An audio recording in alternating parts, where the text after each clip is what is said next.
Assalamualaikum warahmatullahi wabarakatuh. Selamat datang kembali di channel Akil Farhani. Nah, kawan-kawan semua pasti kalian udah nunggu-nunggu nih kan jadwal seleksi tes CPNS 2021.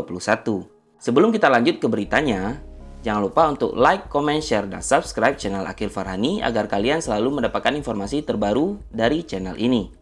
Pemerintah dipastikan akan membuka seleksi CPNS pada tahun 2021.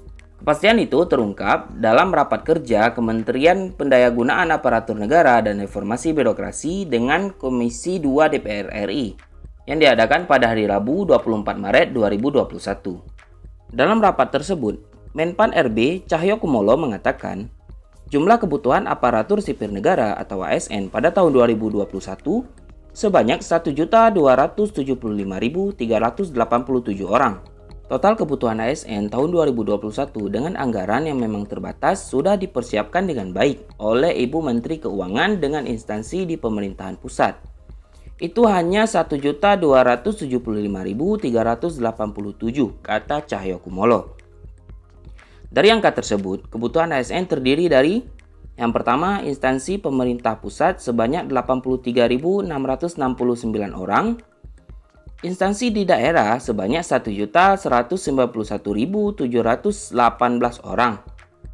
Namun, meskipun jumlah ASN yang dibutuhkan lebih dari 1 juta orang, untuk rencana penetapannya, Cahyo menyebut jumlahnya hanya 741.551 ASN. Terdiri dari 69.684 untuk pemerintah pusat, dan 671.867 untuk Pemda. Selanjutnya nih kita akan bahas persyaratan umum untuk CPNS dan P3K ya. Ini yang pertama, persyaratan umum untuk CPNS. Nah, syarat yang pertama, setiap WNI dapat melamar menjadi CPNS dengan batas usia paling rendah 18 tahun dan paling tinggi 35 tahun pada saat melamar. Selanjutnya, pelamar tidak pernah dipidana dengan pidana penjara 2 tahun atau lebih. Yang ketiga, pelamar tidak pernah diberhentikan dengan hormat tidak atas permintaan sendiri atau dengan hormat sebagai PNS, prajurit TNI, anggota kepolisian negara RI, dan sebagai pegawai swasta. Persyaratan keempat, pelamar tidak berkedudukan sebagai CPNS. Jadi kalau yang udah jadi CPNS itu nggak boleh lagi ya. Maupun itu PNS, prajurit TNI, atau anggota kepolisian RI. Yang kelima, pelamar tidak menjadi anggota atau pengurus partai politik atau terlibat politik praktis.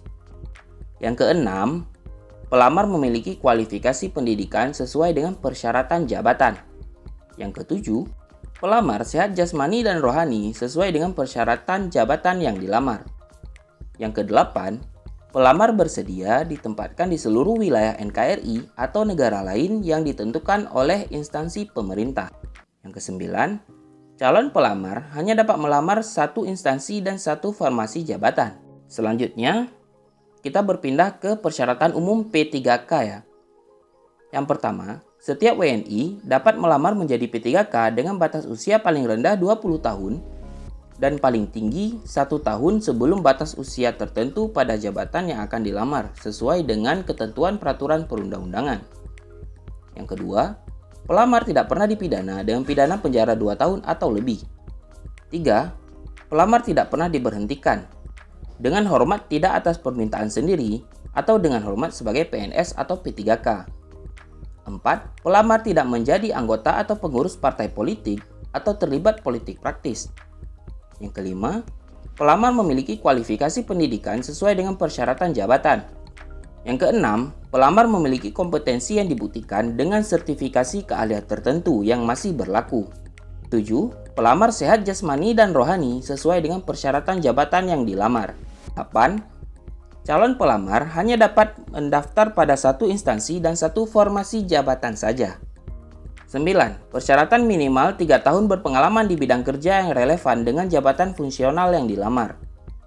Dibuktikan dengan surat keterangan yang ditandatangani oleh minimal jabatan tinggi pertama untuk yang bekerja di instansi pemerintah, minimal direktur atau kepala divisi yang membidangi SDM atau HRD di perusahaan swasta atau lembaga swadaya non-pemerintah atau yayasan. Tidak boleh bertentangan dengan sistem merit. Peserta yang berhak untuk mendaftar pada seleksi P3K guru tahun 2021 adalah sebagai berikut. 1. Honorer THK 2 sesuai database THK 2 di BKN. 2. Guru honorer yang masih aktif mengajar di sekolah negeri di bawah kewenangan pemerintah daerah dan terdaftar sebagai guru di Dapodik Kemendikbud.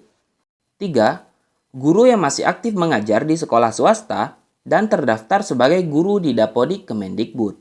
4. Lulusan pendidikan profesi guru atau PPG ya, yang belum menjadi guru dan terdaftar di database lulusan pendidikan profesi guru Kemendikbud.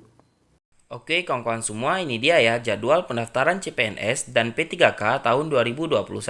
Untuk next video, kami akan mengupload formasi CPNS yang dibuka pada tahun 2021 ini. Buat kawan-kawan yang udah subscribe, terima kasih banyak ya. Buat kawan-kawan yang belum subscribe, jangan lupa nih untuk di-subscribe channel ini, karena kalian akan mendapatkan notifikasi ketika kami mengupload video terbaru. See you next time. Assalamualaikum warahmatullahi wabarakatuh.